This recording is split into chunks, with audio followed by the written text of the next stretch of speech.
Relationship equals two bamboo মানে বাঁশ। আজকে আমি প্রমাণ করব। প্রথমত রিলেশনশিপ ইকুয়ালস টু টাইম মানে সময়। কারণ রিলেশনশিপের মেন জিনিস হচ্ছে সময়, অর্থাৎ টাইম। একে অপরকে যত সময় দেবে রিলেশনশিপ তত বেশি দিন টিকবে আর তত স্ট্রং হবে।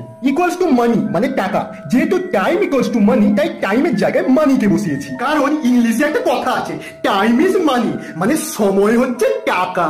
Equals to problem. যেহেতু মানি ইকুয়ালস টু প্রবলেম মানে সমস্যা, তাই মানির জায়গায় প্রবলেমকে বসিয়েছি। কারণ টাকা অর্থাৎ মানি সমস্ত প্রবলেম মানে সমস্যার সমাধান যেমন করে, তেমনি টাকা না থাকলে সমস্ত প্রবলেম বা সমস্যার সৃষ্টিও হয়। ইকুয়ালস টু বাম্বু মানে বাঁশ।